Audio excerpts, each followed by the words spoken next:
I heard one of the most profound statements today from inspirational speaker Mr. Jim Moran.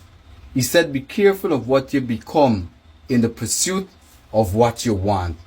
Now I want you guys to understand, and this is to the affiliates and cohorts and slacktivists of One Guyana, the People's Progressive Party Civic, that are right now selling out your children's heritage and your children's patrimony, your grandchildren's patrimony for cheap to the internationals. Now they're not only selling out our patrimony in terms of our resources, our oil, gold, diamond, bauxite, timber and all of these things, but they're also now selling out our lands, they're selling out all our businesses to the internationals. Now this is to the One Guyana people. We know that this country, we've endured a lot of struggle and we've been traumatized by poverty for so many years that everyone just wants a way out. But you guys have to be careful of what you are becoming in pursuit of what you want. And this is not only to the One Guyana people, this is to all the One Guyana ministers. Now I know everybody wants to provide the best quality of life for their family. God knows, I know. But we have to be careful to make sure that we're not losing our humility. We're not using our decency. We're not using our integrity. We're not using our critical thinking, our selflessness. Now, Guyana is amongst the 5 smallest countries in South America.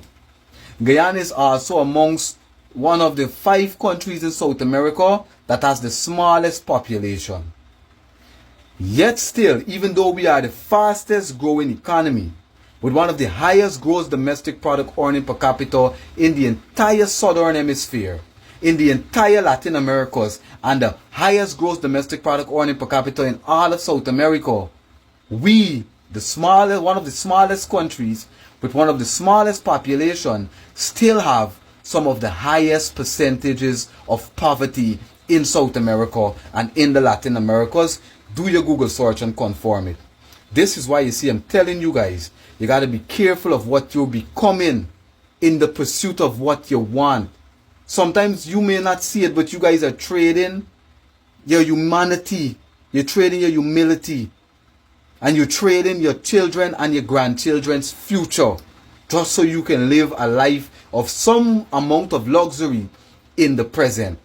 The proof is in the pudding. Go into many outskirt communities, look at Central Georgetown.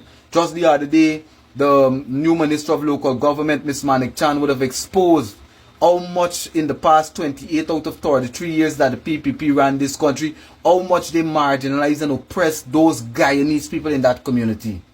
You go to Sophia, you go to Albaistown, you go to places in New Amsterdam, you come to places like Linden, and you see how cruel the government really is. In the fastest growing economy, there's still 48 and higher % of people living at and below the poverty line on $1,000 Guyana per day to feed families. Brothers and sisters, this is what you are sacrificing. This is what you're becoming in the pursuit of getting a few dollars more from the eminence of the PPP. These men are buying you guys out for cheap. And you have to understand, you guys are supporting the sellout of your country, the sellout of your children, the patrimony of this country. Now you're supporting the sellout of our land, the sellout of our businesses to internationals when you support the PPP. And simultaneously now, what are you teaching your children? What exactly are you teaching your children when you move this type of a way? Children don't do what you tell them to do, you know. It's somehow some telepathical connection. Children figure out exactly who their parents are in the fiber. You can't hide it from your children. So if you become a sellout, just so you could get a few dollars more, your children is either they're going to become sellouts, or if they see a different life, they're going to resent you for what you're doing. You have to ask yourself, is the sacrifices that you're sacrificing, your humility, your dignity, your human decency, your love, your empathy, and your care for your brothers and sisters worth this $10 million contract that the government will give to you? Is it worth it? Is it worth having another man shouting at you because they know that you're desperate, so they could treat you anyhow? Is it worth it? As man and as men, is it worth it? This is what I'm asking you. Now when your children get old and the gold has been exploited, because right now our gold are being underdeclared. It's being underdeclared and it's not monitored properly.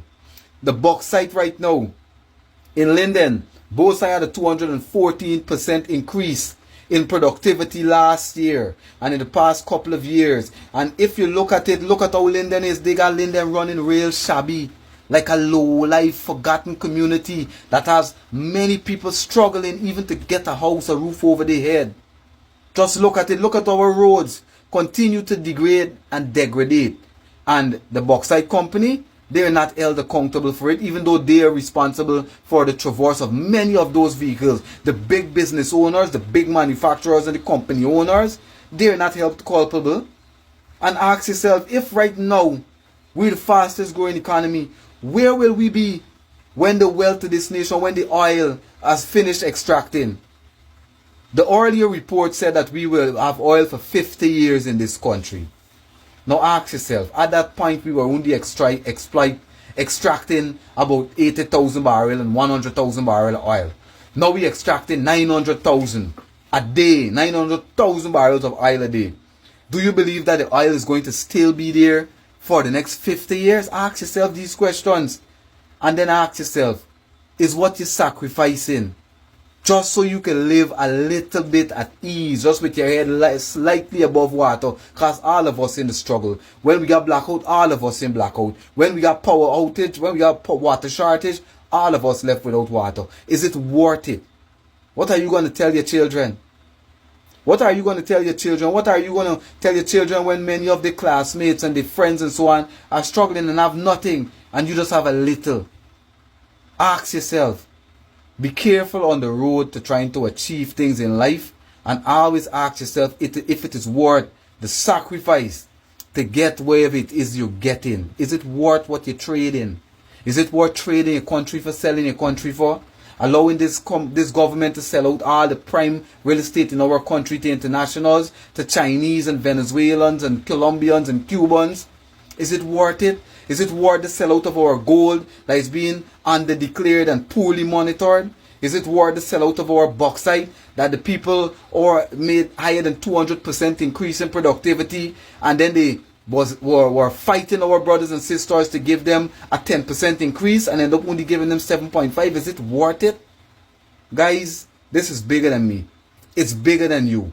This is about our children, not just yours. All the children in Guyana. Everybody deserves to live a life, especially once you get trained, once you're educated, certified. These people are struggling, teachers, nurses, police, soldiers, and everybody in those administration. The entire private sector, the people are struggling. And you guys sit and you allow it just for a few dollars more. This is not going to sit with you guys well in a couple of years. You have to trust me on that. And right now, you guys have the opportunity to course correct. Don't let this little small money fool your eyes. Just imagine how beautiful this country can be if every worker can work and really earn and be able to plan for their lives, build proper infrastructure, build proper homes, improve the children's quality of life, inspire the children to want to work and want to educate themselves. Now, everybody can't have a degree. And everybody is not going to have a master's degree. Everybody aren't scholars. But once people man in a ministry, once people provide a good service in this country that helps this country be cleaner, safer, more educated and healthier, it's only right that these people be able to afford a piece of land. And they shouldn't have to bend over backwards and take loans to buy lands in the country of the board. And you guys that are supporting the PPP, this is what you're supporting. It is time for us to come together, unite, look at the big picture, and ask yourself in your heart and in your mind, do you love the person that you will be becoming in the mirror just to achieve a few material things? Or is it time for you to turn over a new leaf and stand up for your brothers and sisters? This is an Eternity Enterprise presentation. Y'all